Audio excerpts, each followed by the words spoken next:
Hello friend, मैं क्रामलार अपनी चाই আছে অসমীয়া টেকনিক্যাল টিপস। আজিৰ ভিডিঅ'টো হৈছে আপুনি ভিউ কেনেকৈ বঢ়াব আৰু আপোনাৰ ওয়াচ টাইম কেনেকৈ বঢ়াব। বলক ভিডিঅ'টো আৰম্ভ কৰোঁ। আজি আপোনাক দেখুৱাম যে আপুনি ইউটিউবৰ ওয়াচ টাইম কেনেকৈ বঢ়াব পাৰিব বা ইউটিউবৰ ওয়াচ টাইম মিনিট কেনেকৈ বঢ়াব পাৰিব। তো বলক ভিডিঅ'টো আৰম্ভ কৰোঁ। আপুনি আপোনাৰ ফেচবুকটো ওপেন কৰি ল'ব। মই মোৰ ফেচবুকটো ওপেন কৰি লৈছোঁ। ওপেন কৰি লোৱাৰ পিছত আপুনি এই যে গ্রুপ অপশন আছে এই সেকেন্ড অপশনটো এই গ্রুপ অপশনটো টু হোম অপশন সেকেন্ড অপশনটো যেটো গ্রুপ অপশনটো তিনটা মানুহৰ নিচিনা লোগো দেখাই আছে এই লোগোটোত এবাৰ ক্লিক কৰিব ক্লিক কৰাৰ পিছত আপুনি যাব আপুনি টানি ল'ব ডিসকভাৰ এটো যাব ইয়ৰ গ্ৰুপ নেক্সট আছে ডিসকভাৰ ক্লিক কৰিব ক্লিক কৰাৰ পিছত ইয়াত আপোনাৰ বহুত গ্রুপ আহিব আপনি গ্রুপত এনেকে জয়েন হৈ যাব ইয়াত কিবা এনসার দিব দিছে ইয়াত মই ইয়েস লিখি দিলো ইয়েস সাবমিট কৰি দিব তো আপোনাৰ তাৰ পিছত ইয়াতে জয়েন হৈ দিলো মই ইয়াতে কোনো নালাগে জয়েন হৈ গলো নালাগে আপোনাৰ ইয়াৰ গল্প উপন্যাস আৰু সাধু কথা ইয়াতে জয়েন কৰি দিলো একো নালাগে সি অলপ ক্লিক কৰি দিব মোৰ প্ৰেম মোৰ কবিতা এটি এলবাম ইয়াতে জয়েন কৰি দিলো আসামিজ নিউটেল জয়েন কৰি দিলো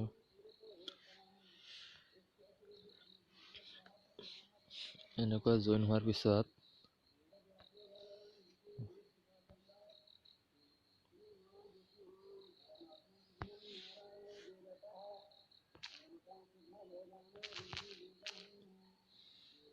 you are from Assam পঠাই দিলো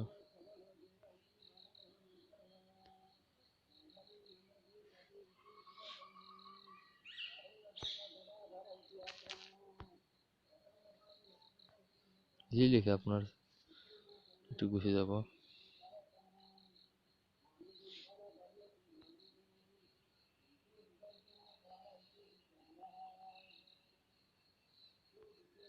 যিয়ে নহওক আপোনাক দেখাই আছো মই আপুনি গ্ৰুপটি তাৰ পিছত মোৰ এইটা গ্ৰুপ মই এড হৈ আছে তো বৰ্তমান অলৰেডি মই দেখাই আছো আপোনাক ধৰক এই গ্ৰুপটো प्रतिदिन टाइम ग्रुप এটা আপনি এবার ক্লিক করে দেব তো আপনার গ্রুপ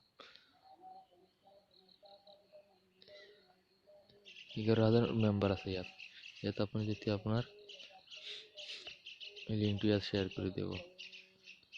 যেনেকা মই ইয়াত লিখি রাখিছো দেখাই আছো মই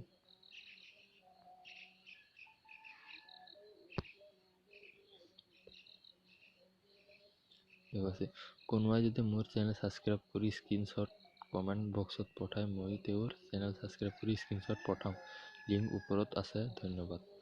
মই ওপৰত লিংকটো মই প্ৰেছ কৰি দিম ঠিক আছে তাৰ পিছত পোষ্ট কৰি দিম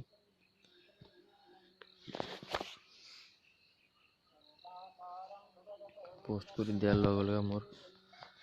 ডিসক মোৰ এই ফটোটা আপলোড হৈ গৈছে এক গ্ৰুপত আপলোড হৈ গৈছে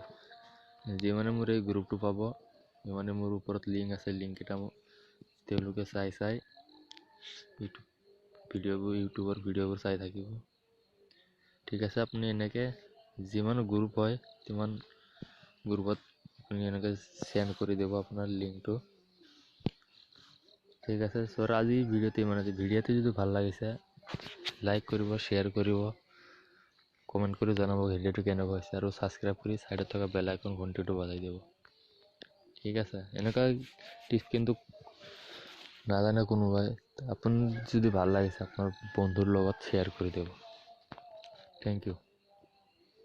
ভিডিঅ'টো চাই ভাল লাগিলে লাইক কমেন্ট শেয়ার আৰু সাবস্ক্ৰাইব কৰি সাইডত থকা বেল আইকন ঘণ্টিটো বজাই দিব